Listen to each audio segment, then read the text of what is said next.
Hello, everyone. This is Raise Your Voice as part of the Fans First Sports Network. I'm your host, Brett Rutherford, joined as always by my good friend, Darby Robinson. We are live on youtube.com/at Raise Your Voice, and we're also available wherever you get your podcasts. If you really want to say thank you, you can head on over to patreon.com/Raise Your Voice and become a member for as little as $1 a month.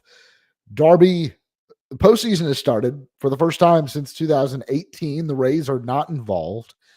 So a few months ago, or a couple months ago, we did the funeral for the 2024 season when we declared it dead. Now it's time for the autopsy.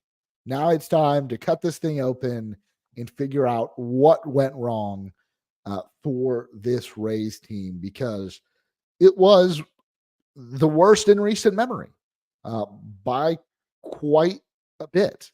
And there are plenty of reasons for that. I think we're going to have some opinions. But I want to ask you, before we dig into all of that, who's your pick to win the World Series right now? Now that we're one round into the postseason, we're down to the final 8. I have no confidence in my answer. I want you to say that's right now, which is actually kind of the exciting thing. Yeah. Is I think this is like one of the most wide open. I'm going to say the Phillies. I'm going to say the Phillies. Well. Oh, look at that. This is why I think the Phillies are a team that, when I'm looking at this wide open race, I think they have enough pitching. I think I like their bullpen enough, and I like their offense enough. And I think when I look at the rest of the teams, I think there's a couple of things that I'm like, ooh, I don't love that for everybody. I think like, you know, like the Yankees and Dodgers, I think are going to be pretty good. They're going to be right there, but like, I think the Phillies are like just the most well-rounded. Yeah. I think they also just went through a big run last year, and I think that's my pick. That's my pick. Yeah. And that's your pick too. Cross says Padres. I think the Padres, that's a good pick. The Padres are hot right now, and that lineup is deep as well. Jackson Merrill's is very fun. Very fun. My only take on the postseason is that I really do not like the wild card round. Terrible 3-game series in 3 straight days. Terrible. Like, it feels very anticlimactic. Like, you can get 4 games one day, 4 games another day, and then like we only had 1 game 3, and then we had no baseball at all today. Like, it just did not. I haven't liked it. I liked the 10-team format. We're never going back to that. The postseason will only get bigger from here on out. It'll be 16 teams before we know it, because every postseason tournament in every North American sport has always gotten bigger. They've never ever shrunk. They've continued to expand. If you have an example of one that doesn't, please share it with me. But anyways, we're both on the Phillies. I like that. Let's go back to the Rays, who, again, not in this year's postseason for a lot of reasons. The biggest of which is they had a losing record. They had any wins. They lost 19 wins off of last year's total. They underperformed projections and Vegas win totals this year to finish 80-82 and in 4th place in the American League East.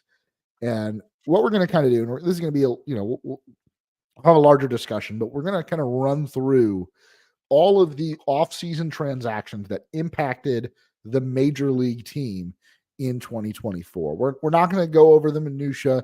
We're leaving out Erasmo Ramirez and trading Greg Jones to Colorado. I don't really care about those moves. We're going to focus on the moves that had an impact on the 2024 team.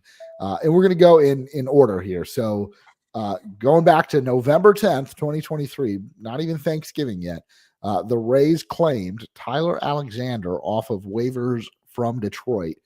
In this move in a vacuum, I really don't think is a bad move from the Rays. They took a guy that had options, that could provide length, that could start games, that had a little bit of experience under his belt. And there were some really bad games out there from Tyler Alexander, but he also had like was it a perfect game that he took into like he was what, 3 outs away from a perfect game into the 9th.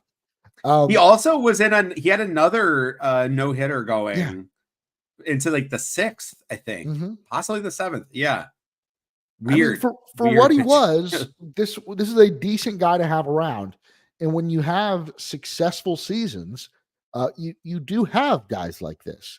And so this move in a vacuum, I mean, I thought this was not a problem for the Rays. I think so. When the Rays selected Alexander, and I think we both talked about it, I was really excited because it was a pitcher that the Rays went out and like you said, November 10th. So that's like in a month from now, the Rays could be making a move that like has like a long lasting impact. Listen, on the season, numbers were not great. 5.10 ERA, 5.08 FIP, a negative F4. But honestly, I got to say, like, I think it's a win of a move, right? Like, I think you don't want to have to use him, but he's a guy he's a veteran with an option. He was a swing guy. He's a guy that ERA and FIP is going to look a lot worse because he kind of had to eat a lot. He kind of, you're not like getting him out of there early. You're saying like, all right, well, this game's over, so we need you to get 3 more innings. And I honestly don't care if it's 8 runs in that or 0. You just got to get 3 more. It's an enviable role, but I think Tyler Alexander, I think, did exactly what the Rays wanted him to be at minimum.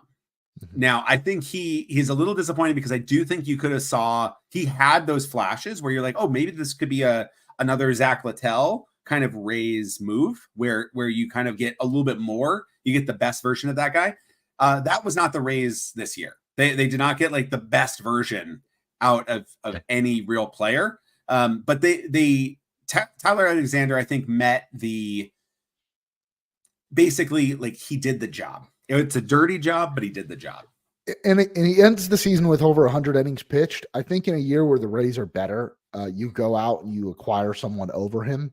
So those innings he got later in the season don't happen, or you use him less. You use him a little more. Like they would kind of let him just eat innings behind an opener or even as a starter. Yeah. I think you use him a little differently. So the innings total, I think, wasn't helpful to him, and that's probably not what they envisioned. But when the team is struggling the way it was, there's no urgency to go out there and, Tyler Alexander wasn't the reason we were losing those games. He was in those games because this is not a team worth building around in the middle of the season. Tyler Alexander back in like 92, people would have had jerseys of. This is the type of guy that would have pitched for a team for like 8 years. This is the type of player that people are like wanting to go back to when they're saying they miss the days of like every pitcher goes 6 or 7 innings. This was the guy that was every 5th day was this going 6 or 7 innings. Did you enjoy that, everybody? Did you enjoy this? Is this the baseball you miss? Because that's what it was. Let's talk about next one of 3 major league free agent signings that the Rays made last offseason. This was the first on December 5th. They signed Chris Davinsky to a 1-year deal worth $1.1 million. Davinsky had pitched with the Rays in 2023, became a free agent. The Rays and Davinsky were both in on extending that relationship for another year. Only made 19 appearances, 26 2/3 innings, and was downright awful. Was just a terrible pitcher. For almost all of those outings, he finished with a 6.75 ERA and outperformed his FIP, which was a 7.33. Had, walk rate over 11%, and just was not good. And $1.1 million for a free agent signing. I mean, in the grand scheme of things, it's not much. But for the Rays to go out and make that move very early in the offseason and for it to not pan out was very disappointing. And again, I think if we're looking at those early offseason moves, maybe we were still drinking the Kool-Aid a little too much, coming off a 99 win season, where we're thinking, okay, the Rays, all they need to maintain this is to just bring in a couple guys that can eat some innings, that can fill in at the back end of the bullpen, that can be these swing men. But maybe they needed a little bit more out of these back end spots like Davinsky. I think there's a real question about the Rays process when it came to the early season bullpen build and what they were looking for. I think every year I always have the kind of the same like stance of I'm not too worried about this shaky Rays bullpen because they're trying out people and not everything is going to work. But by August and September, this bullpen's going to be nails. Yep. And this year, by August, September, a lot of the people that were pitching at the opening day bullpen were not there anymore. Davinsky was one of them. I do think this was one. So Chris Davinsky was one of those ones that if you look back, I will welcome people to go watch or listen or watch on YouTube. One of our old when we're talking about the Davinsky move and kind of the bullpen discussions on an old Raise Your Voice.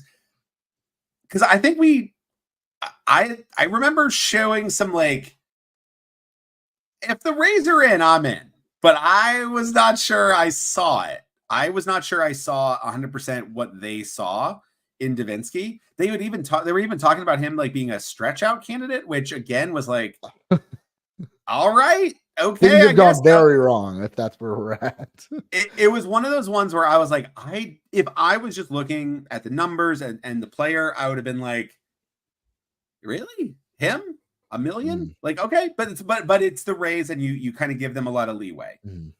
This is definitely one of those ones where like, again, you have to be so good to be changeup heavy as a reliever with no fastball, right? He has no good fastball. He's pretty much just changeups.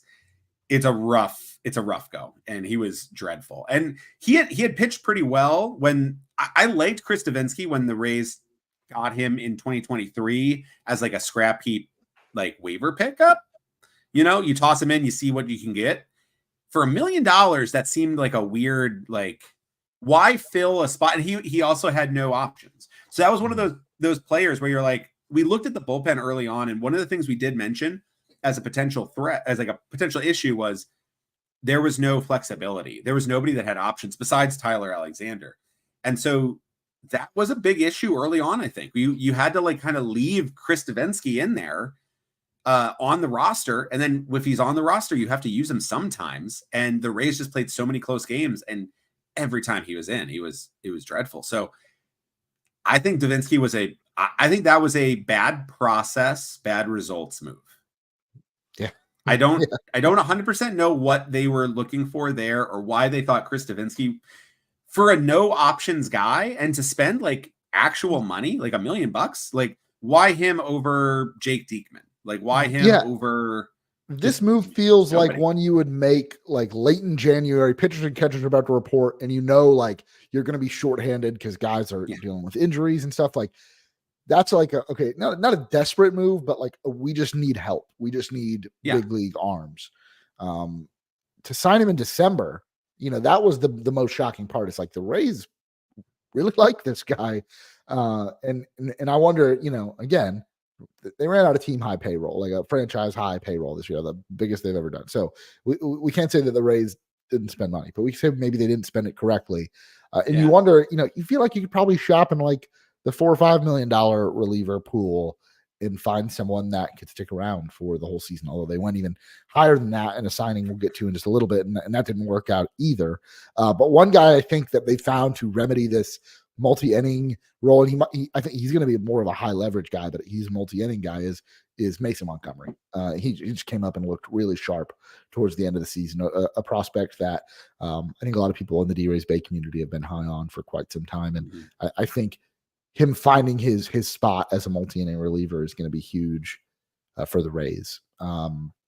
Moving on, December 12th, a minor league deal. I'll take a little bit of credit for being right about this one. Edwin Uceda signed to a minor league deal with an invite to spring training. Finishes the year as the Rays closer after Pete Fairbanks went down due to injury, and for a time was one of the most locked down relievers in the game this year. Just had an ERA under 1. I don't even know what he finished with, but a guy that really worked out, and I think we saw him and we saw Manuel Rodriguez start to form like this new this new Rays bullpen, right? You still got Pete Fairbanks. Like, they moved on from Jason Adam. You don't really know what's going to happen with Colin Poche, but this is another group of guys that can throw the ball hard, that can get a lot of strikeouts, and can be your high leverage bullpen guys. And man, I was really happy. I think Uceda, like, watched him in AAA Durham. The numbers weren't there. Like, he was giving up runs, but you could see the stuff was there. And when he finally got his chance in the big leagues, where you're pitching for wins and not just for working on things like you might in the minors, the results really were there, and he was awesome. Yeah, I mean, that was, you were high on him early. I really liked him as well. It worked out as better as you could possibly imagine. Like that. Yeah, this was one of those interesting arms that he's bounced around a bit, and yeah, this is toss it into the huge. This is another kind of Jason Adam, where another team's kind of trash in a lot of ways. Like, you just these relievers that aren't like clicking, that have some talent, but you get passed around a lot. And yeah, I mean, so finishes the year 1.51 ERA, 1.70 FIP, 1.7 F4. 36% strikeout rate, which was like miles better than anything he had ever done in the big leagues. And part of me wonders if the way the Rays did, mostly just based on examples this year, do they struggle more with developing and honing in the talents of guys that don't throw hard stuff? Like, you look at like the Davenskys and the Phil Matons that just really have bendy stuff. I don't know, like maybe Kyle Snyder and the Rays like pitching lab, their message just gets across better for the Ucedas and the Rodriguez, because we're looking at other examples this year, like Aaron Savali, right? Guys who came to the Rays and got worse. Like, that's something you've never heard of. That you always hear the opposite, right? They go to the Rays and instantly they're better. That happened for Edwin Uceda. It didn't happen for some of these other guys, but it could also be a case of like, Phil Maton, Aaron Savali. These were big league veterans. Edwin Uceda was a journeyman to this point. Maybe he's more open to the messaging when you're just looking for a spot to stick, and it worked out really well. That's an interesting point too, because like Brooks Raley was another guy who he wasn't bad. He wasn't as bad as Phil Maton or Davinsky by any stretch, but he wasn't as sharp as he had even been with the Astros, and another guy that was relying on bendy stuff. That is interesting. Because like Uceda was a guy who had a 9% K minus BB and 8% K minus BB in his best, little stretch with the Dodgers. He had a 14. This year he finished with 31, like 30.8% K minus BB. Incredible. So he reduced, and that I think is part of the Rays structure, right? Is you set up middle, throw it to the middle. And with Uceda, it's a lot. It's sinkers, it's break. So he does have a lot of stuff that does move, but it has movement with velocity. And even though he does have a little bit of control issues, that universal setup, middle, attack the middle and let your natural movement take it away from the center, worked really well for him. And maybe that is the thing, is just the case of like, if you're going to leave it middle, have 98. Right. And it's much harder to hit than if you leave it middle and you got 91. Yeah, definitely. Speaking of Phil Maton left like a 91 mile an hour fastball, caught all of the plate, Jackson Churio home run. Is that what you were referencing? I was just thinking about how like I was like kind of like privately fuming about the fact that the Mets fixed Phil Maton, like this guy that I was very high on. I was like, I am so excited about this guy. Did they fix him though? Because he was that good with Houston. He's been good with New York. He just wasn't good with us. Like, I don't know if they fixed him. Maybe it's maybe the Rays broke him. We might have just broke it. Yeah, no, that's true. We might have just broke him because he was a negative 0.6 F4 with the Rays. With the Mets, he was plus 0.7. So he was literally just like a complete night and day pitcher. But then it was also like, then he served that hanger right to Churio, and I was like, oh yeah, there you go. That's Phil Maton. I was like, who is this fantastic reliever on the Mets? The Rays should get. Oh, that's that guy. I remember him. Oh yeah. Okay. Take a second. I think we've covered. Let me just throw out the Phil Maton deal. I think we've said everything we need to say about Phil Maton. Jumping ahead to Valentine's Day, February 14th, the Rays signed Phil Maton to a 1-year, $6.5 million deal with a club option for not my worst Valentine's Day, but it's going to be up there. Don't worry about the club option. He was shipped off to New York like well before the trade deadline. We hardly knew you, Phil Maton. Oh man. The biggest move of the offseason, though, or the most notable, most newsworthy, came on December 16th when the Rays acquired Ryan Pepio and Johnny DeLuca from Los Angeles in exchange for Tyler Glasnow and Manuel Margot. And my thoughts on this trade are the same as the day they made it. It makes sense for both teams. And the Dodgers were in a better position to assume that Tyler Glasnow risk. And look who's not pitching for them the rest of the season. It's Tyler Glasnow. We said this was the risk, and everybody was right. Tyler Glasnow had a career high in innings this year, but now he's not available for the postseason. The Dodgers have already inked him to that extension. As much as I love Tyler Glasnow, this has always been the story with him.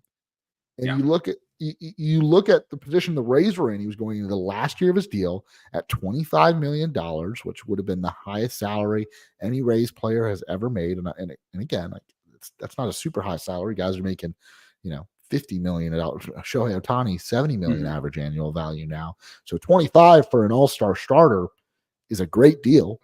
But can you depend on him? And what does that look like after that year? Would Tyler Glasnow, or would the Rays be interested in signing Tyler Glasnow to an extension? Glasnow always said he would have loved to stay with the Rays. He would have loved to sign an extension, but at what price? He got a really great deal with the Dodgers, and the Rays in turn pick up Ryan Pepio, who had, I thought, a really great breakout season. Dealt with some weird injuries. A spider bite knocked him out for like 2 or 3 weeks. It was that kind of season for the Rays. Yeah. but made 26 starts, 130 innings, had a 3.6 ERA, a 3.95 FIP. The strikeout rate was above 25%. It was 26.3, 8.9% walk rate. Ryan Pepio, for still a young starter, he's only 26 in his, really his first full season in the big leagues. Really looked the part. And I think there's a lot to look forward to moving forward with Pepio. And I think there's a lot to look forward to with Johnny DeLuca. I think this was one of the moves that the Rays made that not only helped them this year. DeLuca struggled for a large part of this year, but will help them moving forward. I think this was a clear win for the Rays. I agree. I mean, I think it's one of those tough things, right? Like I get the idea that, you want to have like fan favorite players, and Tyler Glasnow was probably close to being as big a fan favorite as the Rays have had. Extremely charismatic guy, super personable. Love Tyler Glasnow, love watching him pitch. But you laid it out. I think when you're the Rays, there's a lot of teams, honestly, that if you had Tyler Glasnow and you're looking at age 31 season, and you're looking at his injuries, and you're looking at what the cost would be to extend him, and you're looking at this offer coming back, this is not like, the Rays are running this like with the Rays payroll of 75 million, they can't afford it. And then the argument is, well, they shouldn't have a payroll of 75 million. Okay, let's take that away. Say they had $100 million payroll. Say they had $150 million payroll. I still don't want to sign that extension. If you have a 300 and 350 million, if you have infinite money, whatever, who gives a crap? Yeah. Just take it. Because whatever, the 120 innings you'll get from Glasnow before his injury is awesome. And you can, and that's fine. You can accept that. But like, this is not just like, it's one of the reasons why the Dodgers did play baseball this week. It's why they got to buy. And so maybe it's worth it for them to just, get them to the postseason, get them to another division title, get them a bye into the DS.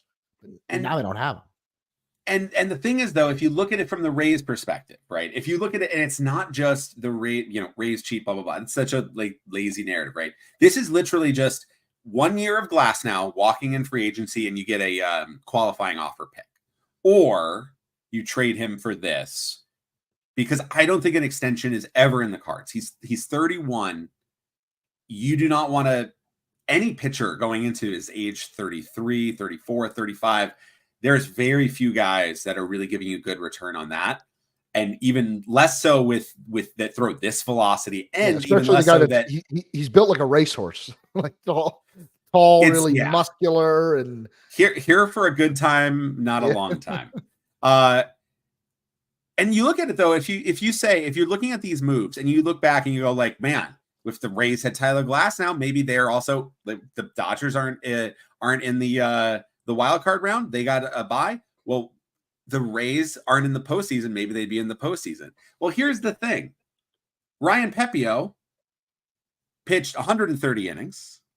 Tyler Glasnow pitched 134 innings. Tyler Glasnow was worth 1.9 B-WAR.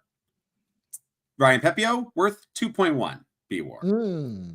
So more valuable. It's according to Baseball Reference, and Fangraph WAR is a little different, but like, you are looking at two pitchers who gave you fairly equal value. Both were injured at different points in the season. Glasnow more strikeouts for sure, more innings. He had only 22 starts. Pepiot had 26. So if Glasnow got 4 more starts, he would be above him because he would have pitched more innings. Yeah. But that's not a thing you can just say, but if Glasnow does that. If Glasnow threw 200 innings, he's winning a Cy Young. But I don't know if we will ever see that. When Tyler Glasnow throws 200 innings, he's winning a Cy Young. But again, we may not ever see that. So if you're the Rays and you look at this move, you look at that and you say, okay, pitching wise, we got pretty much the same, right? That's a fairly equal trade right there for this year. Then you look at the position side. I think Johnny DeLuca is a really big piece. They traded Manuel Margot, who we love Manny here. He has had some amazing Rays moments.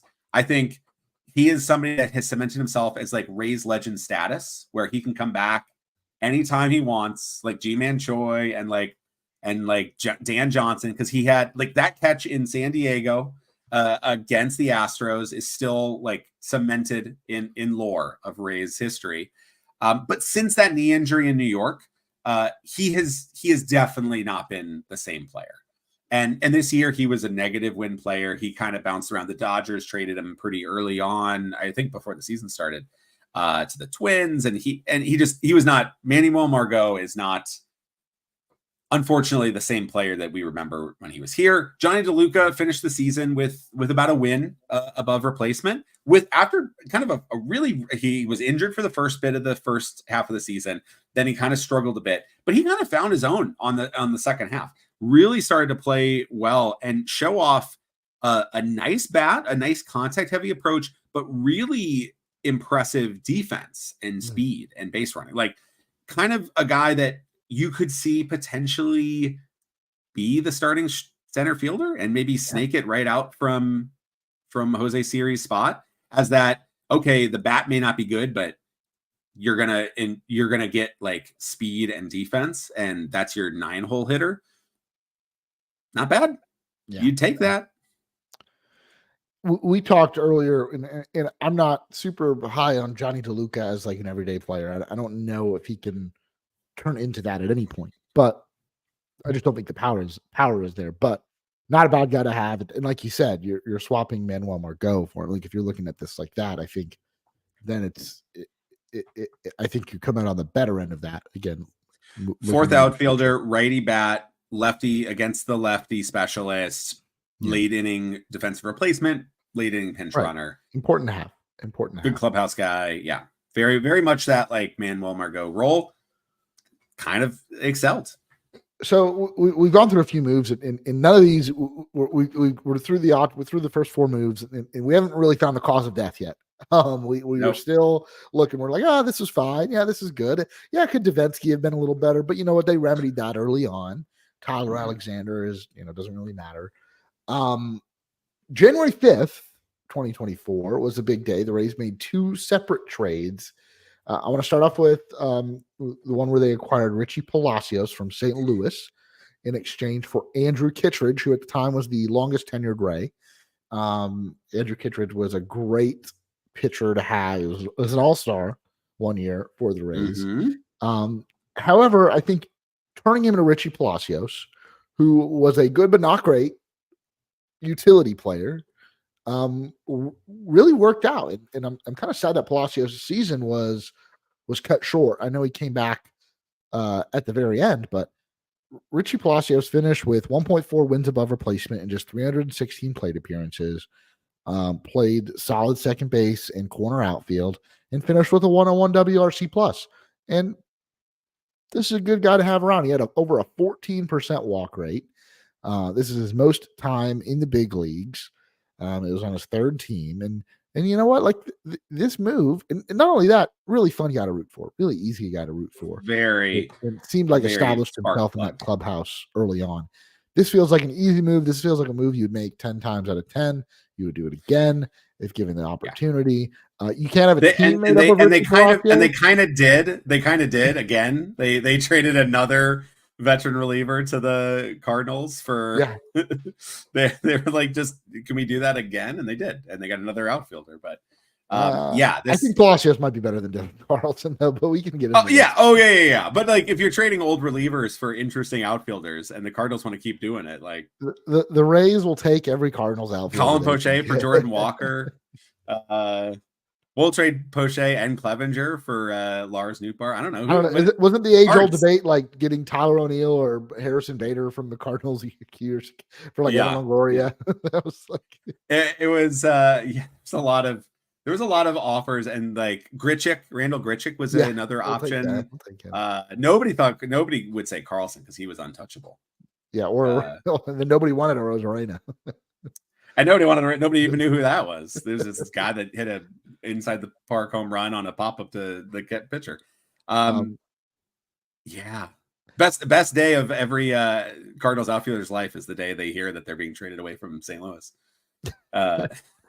Lane Thomas, who's still in the postseason, he's also pretty happy up in Cleveland. Former Cardinals outfielder. Yeah, so Palacios was good when Brandon Lau missed some time. Just a good guy to have, fill in and be on this team. And I don't know what his role will look like next year. Kittredge, by the way, he 70 innings pitched, under 3 ERA, a little higher FIP, really solid season for St. Louis, by the way. So that's about as good as they could have hoped for that trade. Right. That's 70 innings, solid reliever. Run prevention was not the issue for this year's Rays team. No. It was on par with the team that won 99 games a year before. Actually lower in runs allowed per game, lower in ERA, a little bit less in the strikeout department, gave up a few more home runs. Some parts of the pitching staff were worse, but overall, if you're looking at this, like Andrew Kittredge, again, isn't saving the Rays. No. And so to pick up Palacios, I'm sad his season was cut short. And his role should be, utility guy. You could put they're different positions, but like you could put Johnny DeLuca and Richie Palacios. That's your corner left field, you just merge them into a platoon, right, left. You're pretty happy with that. Yeah, that's like probably a 3-win player. Right there. I mean, Richie Palacios, he had a kind of a mini breakout in about 30 games in 2023 with the Cardinals. Had a little about 0.4 WAR. This year, a little different, like less power, but way more walks. Tripled his walk rate and was a 1.4 Fangraphs WAR guy, which scales exactly in 90 games. So he basically just tripled it up, and so. You're seeing a guy that, like, if he played more, I think you have a consistent like 2-win player there as a guy that could give you some infield, give you some outfield, kind of move him around a bit. Like that's a very useful piece to have. That's something that you can build off of and you want on your team. Max EV got higher this year too, 108.5. I wonder if there's that's been improving. That's improving. There's a little more power in there, maybe. He went to Driveline. Yeah, he went to Driveline. He's a guy that's trying to work on. I think Richie's a player that you really root for, and you hope there's an extra gear. But even if there isn't, he's a guy that you're like pretty happy with. His swing decisions are really, really good. And so even if there's just a little bit more power, just square up a few more baseballs, and I think you're looking at a level of production that you're comfortable with in the strong side of the platoon, right? If that is what you're doing in left field. Although I think there's other guys that you have to fit in the lineup based on the moves you made. Let's get to. I know we talked about the Pepio DeLuga one being the big one, but I think this is one that really had a major impact on the Rays season and how they approached this year. The Rays also on that day acquired Jose Caballero from the Seattle Mariners in exchange for Luke Raley. So coming at a time where we knew Taylor Walls was going to miss the start of the season, Wander Franco we knew was not going to be part of the team, at least early on in 2024. So the Rays, looking at their shortstop depth chart, and we had this conversation towards the end of last season as you entered the playoffs. I mean, you're looking at either playing Isaac Paredes there, or you're looking at playing Osleivis Basabe or Junior Caminero. In terms of who you're putting at shortstop, obviously Paredes and Caminero are really great hitters. Those are the guys you want at shortstop. Osleivis Basabe, as fun as he was for a couple weeks last year, is not somebody you projected as an everyday shortstop on the major league team. So the Rays went out and got somebody to start the year. And that was Jose Caballero. Jose Caballero, first time since 2007 that a Rays player has led the American League in stolen bases. It was Jose Caballero, 44 stolen bases, had an 83 WRC plus. I think, that's fine for a glove first and very good defensive shortstop. And I was really happy. And I was looking at this and I'm like thinking, okay, we know Carson Williams is on his way. He's a top 5 prospect now in all of baseball. There's a good chance we see him for a little bit in 2025, and by 2026 he's your guy or close to it at shortstop. And I'm thinking, Jose Caballero, what a great. I don't want to call him a placeholder. I don't do that to as a disservice to him, but holding the seat warm for Carson Williams, like he is very capable of that. And if you wanted to keep him for a little bit longer after that, he can play in other spots. You could work him out in the outfield. You could work him out as a platoon third base, second base, and second base. Like this guy has a lot of roles, but for now he's good enough, and he's showing to you that he's good enough to be your everyday shortstop. And for the first 62 games of the season, when Taylor Walls was unavailable, Jose Caballero started 85% of those games at shortstop. Ahmed Rosario would give him a day off. I think Nico Goodrum got a start or two there when he was on the team, but he was your everyday shortstop. After game 62, when Taylor Walls was activated, Caballero started just 30 of the last remaining 100 games at shortstop. Taylor Walls getting every other game. And to me, to trade away Luke Raley, one of your better hitters from 23, and he proved it again in 24, that he is that good of a hitter, for a guy that you were going to take off the shortstop position as soon as Taylor Walls was back, that is a big swing and a miss. And I don't know if that's the front office or the coaching staff or both. But when Taylor Walls came back, I expected him to be in the utility role that Jose Caballero was relegated to. Jose Caballero, don't get me wrong, still played in a lot of games when Taylor Walls was back, but he was rotating around third and second. And actually 40 games after Taylor Walls was back, you had both Walls and Caballero in the lineup together. It's okay to have one of them, but to have both, now you're hitting yourself with an offensive penalty that is going to lead to one of the worst offenses in franchise history. There were games where you had Caballero, Walls, Siri, and Alex Jackson all play. And that's an affront. We talk about how Doubleday is rolling in its grave. You had the whole bottom half of the lineup was a black hole. And I don't understand, like, making this trade and saying, we need a shortstop this year. It's going to be Jose Caballero. We're going to give him the runway. And they did until Taylor Walls came back. And I don't understand it. Or are they that high on Taylor Walls' defense Or were they so convinced that Taylor Walls would not continue to be the worst hitter in baseball, not named Alex Jackson?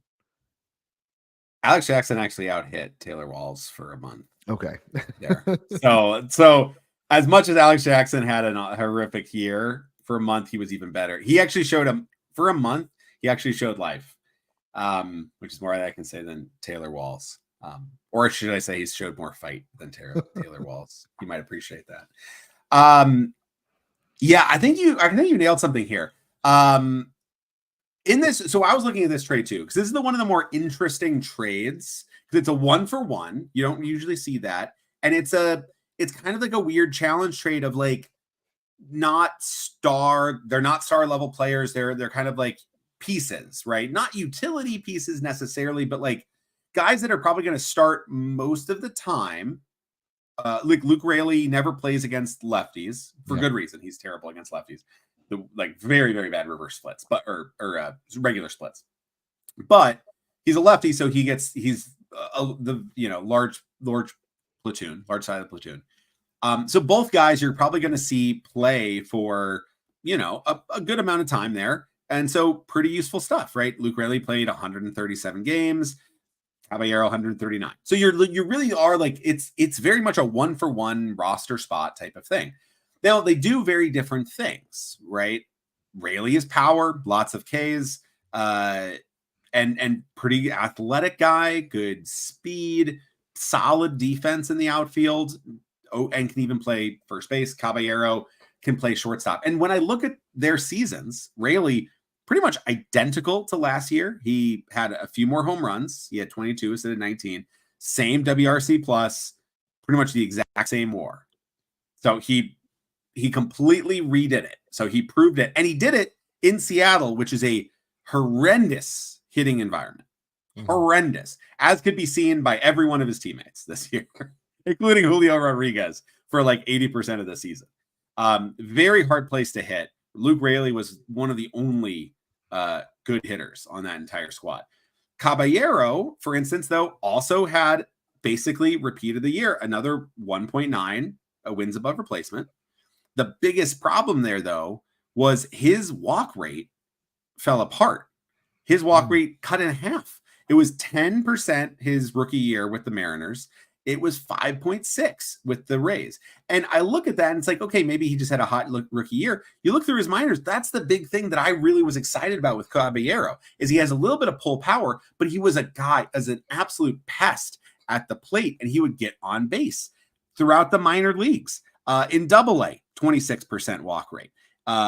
In Single-A, 11%, 12%, 10%. He's a guy that like never walked less than 10% at any level at any stretch of time. So looking at this situation, I'm looking at this and I'm like, what did the Rays do here? Because they traded for a guy, and is this a batting coach hitting failure in tweaking him too much and taking him away from what he does best, which is be a pest, get on base, glove it, and steal, right? Get on base, steal. Yeah. Get on base, steal. Make guys punch you in the face. Steals, and just your very presence cause psychic damage to everyone around you. It's the Rougned Odor effect, I guess, is what that's called. No, I think what's wild is if you had a guy that steals 44 bases and was very effective doing that too. It was not a high clip bad runs. He was doing great on the bases. Having an extra 5% walk rate would be amazing. That would take him into being one of those better players. And so I look at this and it's like, I think this trade makes so much sense. And I actually think it's a win for both teams, but the Rays made Caballero a little bit of a worse hitter. And like you laid out, if you're not going to play him at shortstop, like equal parts, if you're saying these two players are basically a 2-win player, you have an outfielder who hits for power and strikes out a ton, and you have a guy that can play shortstop, utility infielder that can play shortstop and even start 4 out of 5 days for you at shortstop. You take the shortstop. I think that's the process. And the process here was good. The usage and the game. I don't know. Every Ray seemed to have a regression this year, and like a bad regression. And Caballero wasn't terrible, but like this is a guy that had a 343 on base percentage last year. This year, 283. He increased his slugging percentage by about 20 points, almost 30 points, but at the cost of a 70 point drop in on base percentage. That's just, I don't know. I feel like the Rays had a huge lack of power, and every player they tried to tap in to get into that, like Isaac Paredes, because Caballero was one of them, right? He was similar to Luka, is maybe there's not much power, but they can pull the ball. And so if they pull a ball enough, maybe they'll get to power. And it didn't work. It didn't work for anybody. Yeah. It worked for Isaac Paredes until he got to Chicago, and then it stopped working. But like, I do want to, I think this might be one of those things where it's like I'm more critical about the team, the coaching staff on this one than I am on the front office on the choice. Because I think this is a totally smart choice. But if you just are going to say like this is Taylor Wall's job, go out and sign like some veteran to, you know, stand at shortstop. Right. Like I don't think you need to get Tim Anderson. Get Nick Ahmed. Yeah. Like Nick Ahmed just rode the bench for the Dodgers. Ahmed Rosario. Get Ahmed Rosario. You got Ahmed Rosario. Yeah, I mean it seems like a weird this seems like now, and you look at this, and I'm looking at Luke Raley's stats, and I'm like, man, that would be very helpful, right? But I also want Jose Caballero. And then I actually tweeted this out today. I was looking at it, and it's like, oh yeah, the Rays had Luke Raley. They had a slightly worse version of Luke Raley in fellow 29-year-old Randy Arozarena. It's kind of wild. Like the Rays traded two guys to the Mariners, both 29 years old, both outfielders. Luke Raley finished the season 243 batting average, 320 on base percentage, 463 slug. Randy Arozarena 219 batting average, 332 on base percentage, 388 slug. 20 home runs for Randy, 22 for Raley, 129 WRC plus for Raley, 114 for Randy, 2.3 FWAR for Raley, 1.9 FWAR for Randy. If you go to Baseball Reference, that's 3.2 Baseball Reference WAR for Luke Raley and only 1.7 for Randy. They really liked what Raley was doing there. And Raley out-defended Randy in the outfield. I think if you're looking at this and you're trading Randy a few months later, was this maybe a missed opportunity to be the Rays, to be the bold team that does a move where you're coming into the offseason ready to compete and you trade Randy Arozarena and Jose Caballero is the one major league piece that's coming back, and you get, you know, some pitching prospect named Brody Hopkins and some outfielder in single A named Aiden Smith. You still get most of the pieces of that Randy trade. But Jose Caballero is the one guy that's in the majors, would have caused chaos to start the season, right? People would have been going absolutely apoplectic to start this year, thinking that you traded Randy, you're waiving the season. You'd have all the articles saying that they're tanking, it's over. And then Luke Raley starts in left field, gives you that lefty bat that they were sorely missing all year. They were missing lefty power because Josh Lowe couldn't provide it. Jonathan Aranda got hurt. Brandon Lau was like the one guy that could hit for pop. Luke Raley would have done a huge amount. There is a sliding door scenario where the Rays trade Randy Arozarena in this move, and then they don't trade Luke Raley late. They go for the cheaper option and out in the outfield, same age, and that player outperforms. And the Rays are in the postseason right now. And they probably lose without scoring a run in 2 games because the wild card format's weird. But there's a different whole sliding door scenario where this moment happens. But that's what's crazy to me is this move. I feel like they really did miss Luke Raley, but I don't think I would do this trade. I think I still like this trade. I still like having Jose Caballero. I think Jose Caballero is a heck of a player. And I look at his lineup and I see a guy that like has walked well over 10% at every level. And I'd say this is a positive regression guy. I bet he is a much better player next year. But if you're not going to play him at shortstop, then I really am not as interested in Jose Caballero. Yeah. Comment from Jamie here. Any free agent signing predictions? I want to wait. I want to get through the 2024 season. And then maybe we'll do an episode like right before the World Series ends and before moves start happening, where we kind of lay out our 2025 predictions. Wish lists.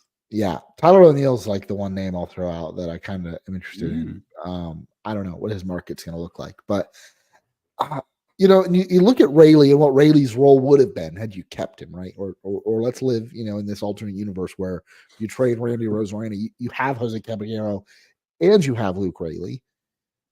Okay, so Josh Lowe and DeLuca spent some time on the injured list early on in the season, so Rayleigh plays a lot more in the outfield. But at a fully healthy lineup, he takes the at-bats away from Harold Ramirez, who was your DH for the first 2+ months of the season. Harold Ramirez, we were all screaming like the magic's going to run out. Eventually, this is going to end. And guess what? It did. In the Rays, we're holding on to him until June 7th. And by then, he was barely playing. But for the first couple months of the season, he was in the lineup every day. And he just wasn't hitting.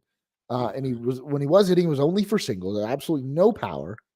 And, man, it's like, to have a Luke Rayleigh there, a guy that provides a little more pop in a lineup that was so needed the power. I mean, I have the numbers pulled up. Let's look. The team slugging percentage was .366 this year, the worst in franchise history. Just needed something. Coming off a year where they had a .445 team slugging percentage, which was the best in franchise history. You went from the best slugging percentage to the worst slugging percentage. And some of that is, again, due to the players you did have and you did keep just completely underperforming. And we can talk about first half for Yandy, awful first half for Randy. Josh Lowe was really bad. Yeah. Maybe some of that is coaching. Maybe some of that is process and philosophy. I don't know. I tend to think like sometimes you can coach really well. You can do scouting reports really well. At the end of the day, it's on the players to execute that plan and to play good baseball. And I'm thinking maybe guys just didn't. And I don't know why. And maybe there is no thing you can point to and say that's what we need to do better. And maybe that's part of it. But then I look at like I was okay with trading Rayleigh, knowing you got your shortstop back. Yeah. And it's like, oh, he was just keeping Taylor Wall's seat warm. That's what this was all about.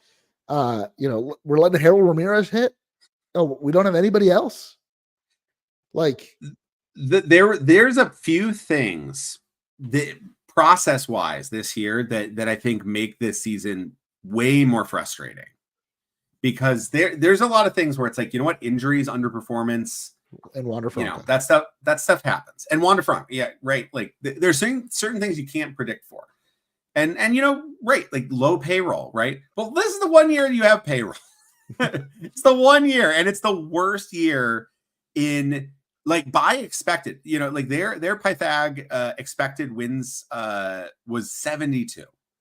Like, so this was they actually got extremely lucky this year to be as good as they were. So this was an awful year. Now, the flip side of that is if they are the 6th worst team in hits with running score position, they're probably in the postseason. Yeah. Instead of being the 2nd worst or the worst. So that's how close it would have been. But you look at this team and you go, the little things matter when you're the Rays. The little things matter. That's what makes them so great. This is why they're one of the 4 best franchises in the last decade. This is why this is the first time they've not been in the postseason since 2018. This is why the Mets just made the postseason for the 11th time, and the Rays have been in the postseason 9 times.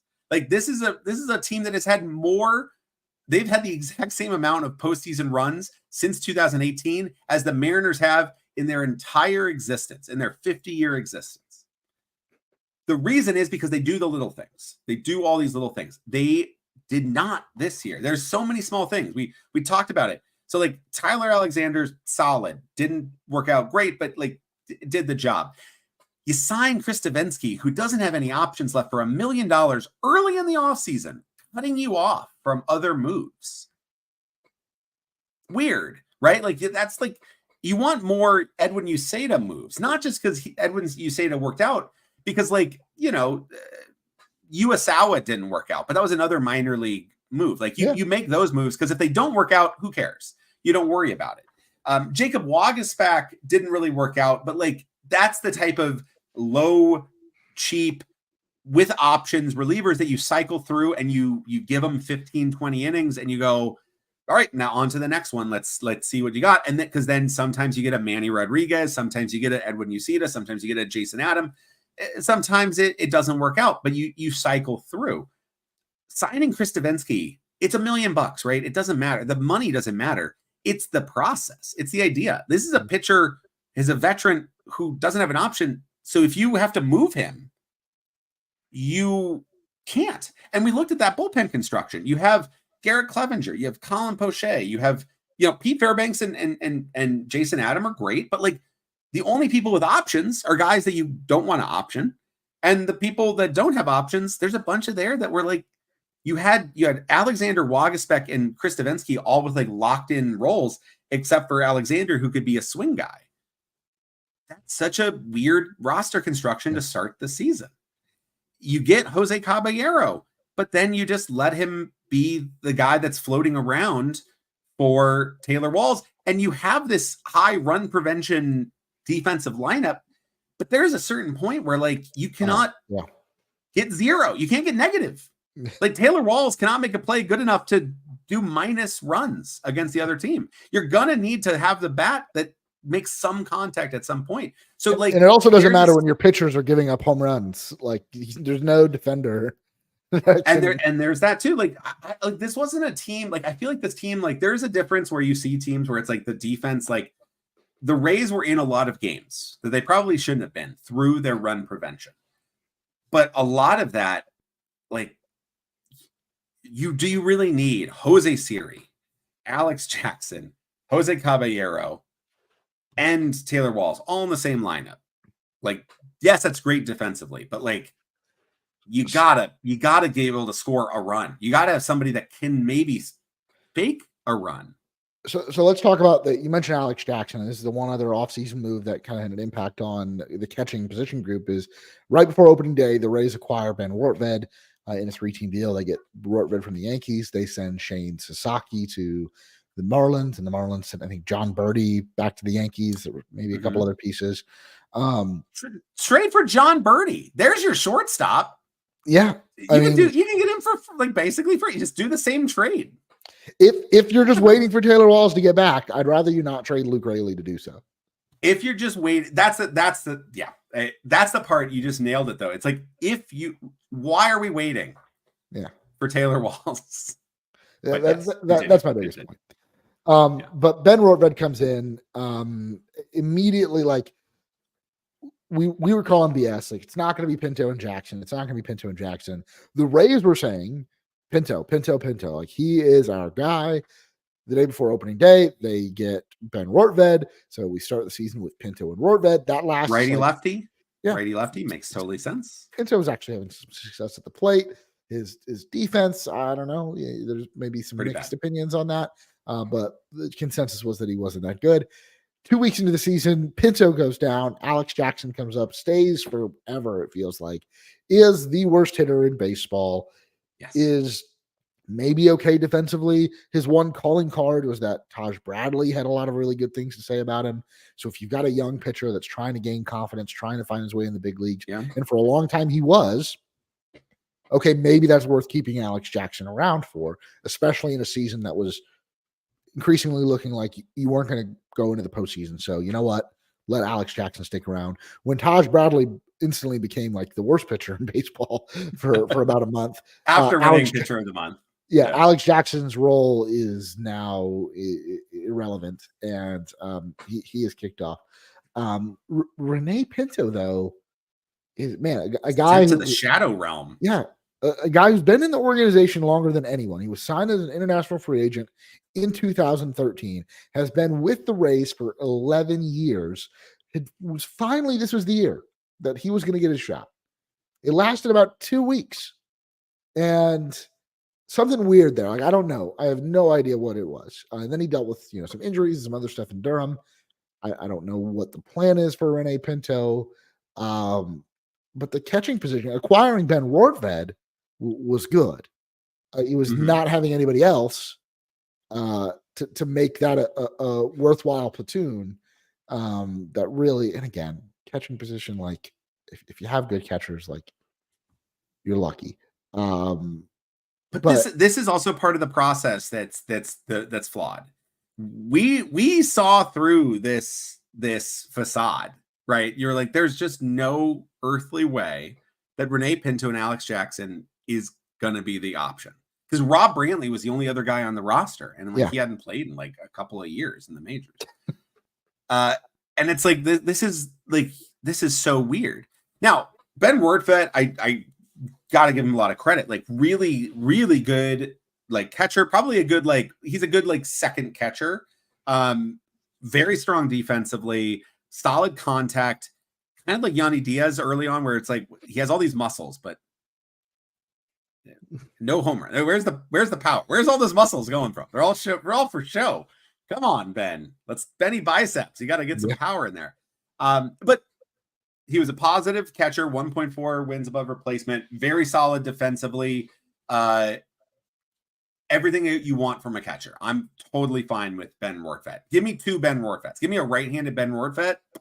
Boom. I'm fine. That's catching position is totally set. I'm fine with that. I'm not looking for the next, I'm not looking for Adley Rutschman because they don't grow on trees, but 2 Ben Rortvedts that are mirrored, I'd be fine with that.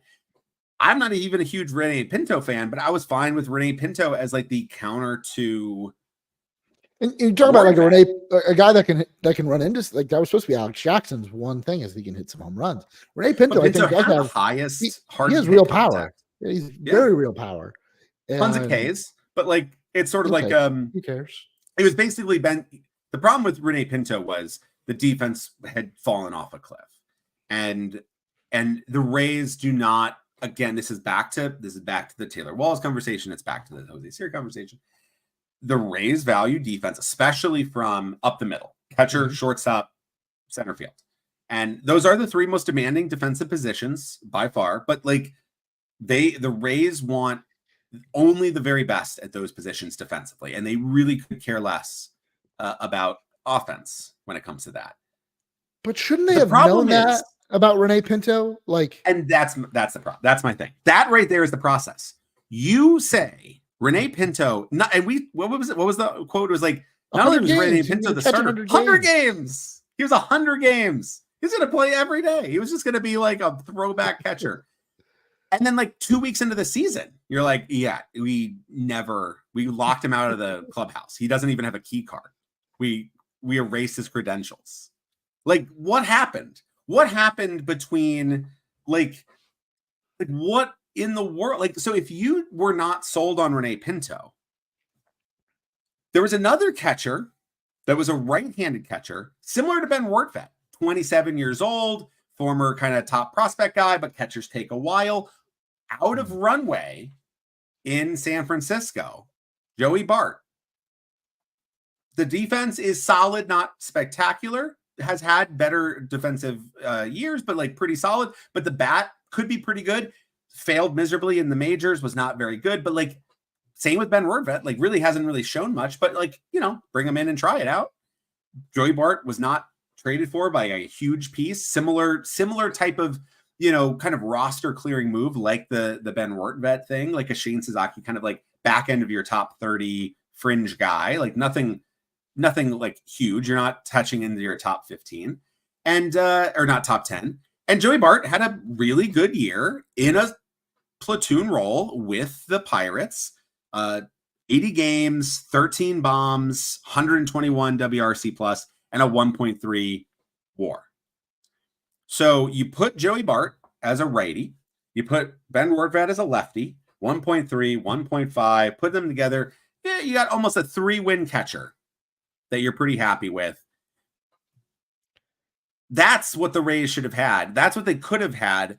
This is a bad process part for the front office, because you can't say that you're happy with Alex Jackson and Renee Pinto and immediately go into the season, and within like a couple of weeks, both of those guys that were going to be starting are no longer with the team. Alex Jackson comes back. Like Alex Jackson now goes from, he's the guy to he's not the guy. Renee Pinto goes from 100 catcher to disappeared to the shadow realm. What happened? And it felt like the plan, once we got into the season, is everybody who's not hitting well, I hope they hit well. I hope they hit better tomorrow. I hope it goes better. Like, it felt like early on, before the season was a loss, right? Like, that, we got shut out again. Let's hope Harold Ramirez maybe gets a double tomorrow. He hasn't hit one in 3 years, but we'll see. And it just wasn't the case. And Arozarena, like all the work that he did in 2023 to have the season that he did, and then to follow that up with 2024, and like Yandy Diaz, you wonder, is it bad luck? Is it something else? I don't know. Isaac Paredes was good, but they bet on him to not continue that, and it didn't. They were right, although sending him to Chicago, like the Cubs pick him up, is very weird. Still weird. Will never not be weird. Yeah, I think he would have finished, having a great year with the Rays, and I don't know what he would look like after that. But man, I think the Rays opted against offense at like every chance they could, and I felt like they've had a good balance the last few years. It's always been run prevention first, but like you said, you need to score some. Nobody's wiping runs off the board. You can't win 0 to -2. And I don't know now with where you're at, because we've had this conversation, right? We went through the 2024 roster. We're like, we like most of these guys. Most of these guys should deserve a shot back because they're all young, right? The way the team looked after the trade deadline. Do the Rays have the coaching and the hitting development in place to take the majority of this 2024 lineup and make them hit better in 2025? And if they don't, are they willing and able to spend the money or make the moves, sometimes uncomfortable moves, to try and go out and bring in new hitters? That's where I'm skeptical about 2025. There's a lot I'm excited about moving forward beyond that. When you have guys like Carson Williams and Xavier Isaac up, and then you've got other players like Caminero and maybe Jonathan Aranda, who we really liked at the end of the season, really hitting the peaks of their careers, then I think we'll be okay. 2025, I would like to get back to the postseason. As much as it's been nice to watch a stress-free postseason, I do miss the Rays not being in it. And I'd like to be in it as soon as possible. 2025, I don't know. I'm a little skeptical that they're going to make the moves necessary to right the wrongs they did coming into 2024. At the deadline, I kind of was feeling like they were looking at more 2026. But don't you think if they, and you kind of alluded to this, had they made a couple of the moves they made at the deadline in the winter, could maybe we be looking at, okay, we're going to punt on 2024, but 2025 is now open again. And I think that's a big thing, right? Some of the moves they made by the time the deadline settled, I was more like, okay, 2025, not a division contending year by any stretch. But like, I think they made a couple of the moves back to be like, okay, I could see this. I could talk myself into this being a wild card team for sure. And then you get in, you get hot. Who knows? I do think the second half, I think these trades, like if you trade for Christopher Morel in the offseason, I'm like, hell yeah, baby. Let's do it. Let's do it. I don't know, because the Rays, seeing him on the Rays, you're like, he's terrible. He's even worse. But this is also just like, this is a lost year, right? Like this could just be a lost year and he comes back way better next year. Like he was much better. So like, I don't know how much of this, But there is a very big concern that you have that right there is that the Rays got the worst out of every one of their hitters this year, besides Isaac Paredes. Like even Richie Palacios, who I actually thought had a good year, showed a little less power than he did with the Cardinals.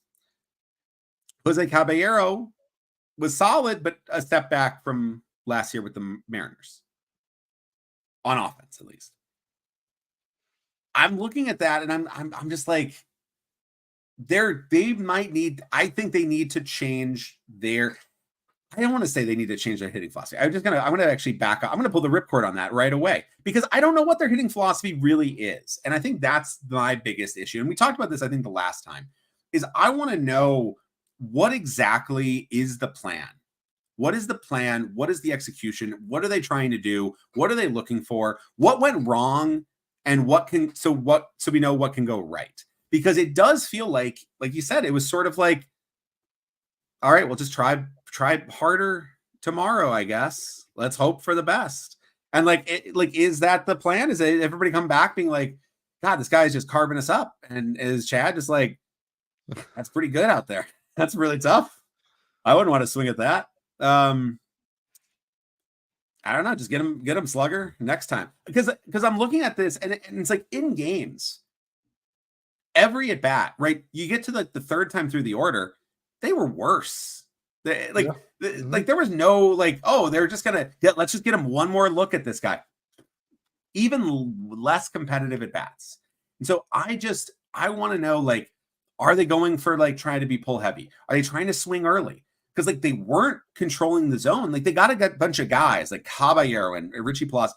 Richie Palacios did the job, but Caballero striking out more, not walking as much. There's a lot of guys that ended up striking out more and not walking as much, and also not hitting for power.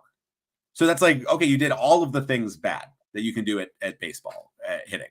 You swung out of the zone, you didn't make contact, and you didn't get on base. Those are big issues. And I think one of the things that the Rays have always done really well is they haven't fully punted offense for that defense. And you look at the roster, say you go back to 2023, right? And you look at, I liked what the Rays built was a lineup that no matter what, those 7, 8, 9 guys, those 7, 8, 9 batters were going to be fine. They were going to be solid enough. And that was huge because that could overcome having the two superstar studs like Judge and Soto. It's because the rest of that lineup, everybody is solid. Nobody sucks. This year's lineup, half the lineup was just atrocious and had no shot. And that is not how you can do it because Yandy Diaz and Brandon Lau are not good enough to carry a lineup. They have to be 30, 40 points better than they are to get to that level. They are great hitters as part of a lineup. They are not the guys you build the entire thing around. 2023, if you're looking at guys with a 90 WRC plus or better, there is 12 players, 12 batters with at least 100 plate appearances that had 90 WRC plus or better. 10 of them had a 100 WRC plus or better. This year, they had 9 that had a better than 90 WRC plus, only 8 with 100. One of those guys was Junior Caminero, who came up in the second half of the season. Another one of those guys, Jonathan Aranda, who finished 5th on the team in WRC plus, who had a really rough year where he was injured, and he came back late and really showed some pretty exciting stuff. And you're looking into the next season, and you're looking at this lineup, and can you get back to that? Which is, you don't need to replicate, Wander Franco's bat. No, you're not going to do it. You just need to replicate, I don't know, a solid Harold Ramirez level of contribution. You need to be able to get not even that, just 100 WRC plus, just be fine. And is that deciding to making these choices? Taylor Wall's defense could be amazing. And if he could just hit in the 80th percentile, he would be incredible. He would be a 5-win player, but we don't think he's ever going to do that. but we don't think he can ever do that. So we're just going to go with Jose Caballero, who is a solid defensive shortstop, not terrible, but we think he can hit a little bit better. Yeah. And we're going to have Christopher Morel because we think he can hit a little bit better, even though he is atrocious on defense. And we think Johnny DeLuca and Richie Palacios are a pretty solid outfield defense, but they're both going to have a little bit better contact heavy approach. That's going to do a little bit better. And we're going to have Jonathan Aranda, who doesn't have a defensive home, but he can hit. Junior Caminero, he's the guy that you can build around. And then maybe you keep one of Yandy or Lau to like give you that extra bat. Yeah. And maybe this lineup is a little bit better. And maybe you add another veteran guy for DH. I think there's something there, but I don't think you can just roll in with this and hope for positive regression. No. I think you do need to make changes. And I think you need to make choices of, there's a bunch of guys that you can like and you can talk yourself into, but you need to say like, Jose Caballero or Taylor Walls. You can't have both. Yeah. I mean, we'll get into it, but I'll leave everyone with this. I think, if you're picking between Brandon Lau and Yandy Diaz, I think the choice is Brandon Lau at this point. He can still play a capable second base when he's healthy. He is one of the best hitting second basemen, I don't know, of all time. And Yandy Diaz went down in a lot of key metrics this year. I don't know if we'll ever see him recreate what he did in 2023 when he won the batting title. He is stuck at first base, and even then, like, he's never been truly healthy. I think what Jonathan Aranda showed you at the end of this year makes you feel really comfortable about making him your first baseman.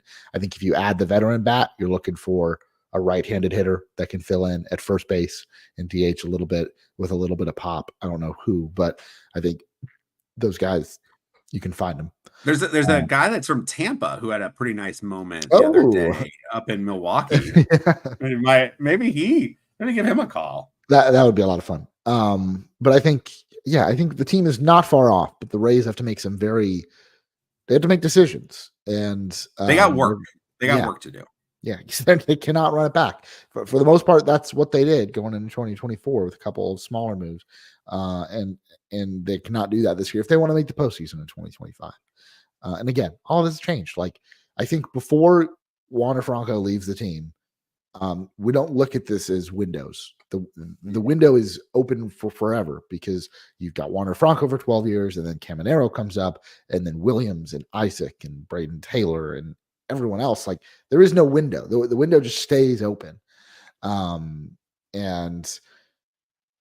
man, it was disappointing. I mean, I think maybe necessary though for the Rays, the front office, coaching staff to see this. Like, there's stability in that, knowing that Eric Neander and Kevin Cash aren't going anywhere unless they're poached from another team that's going to buy them out of their contract here and pay them even more money to go somewhere else. So I feel good about that, but maybe there are some changes. Maybe you need to look inwards and think about how we're doing things, right?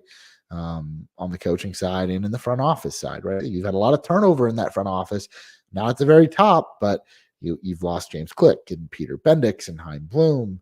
Chaim Bloom going to take over the Cardinals, and now Bendix really revamping things or trying to revamp things in Miami. Maybe we need a GM, right? Maybe Eric Neander needs another set of eyes. He's got like his 3 or 4 VPs. None of them are the general manager. So I don't know, a lot of work to do. I hope they've started that work now, because once the World Series ends, it's going to be full steam ahead in the off season, which I know is a lot of people's favorite time to listen to Raise Your Voice. It's some of our favorite episodes to record because it's all guesswork. We can figure out what the plans are or what we think the plans are. And you can hear how wrong we are, because both Darby and I think we're really bullish on this Rays team going into the season. And they proved us wrong for a lot of the reasons we outlined today. So going to look to have some guests on this offseason as well. Start looking at potential moves the Rays might make, decisions on arbitration guys and options and all of that fun stuff.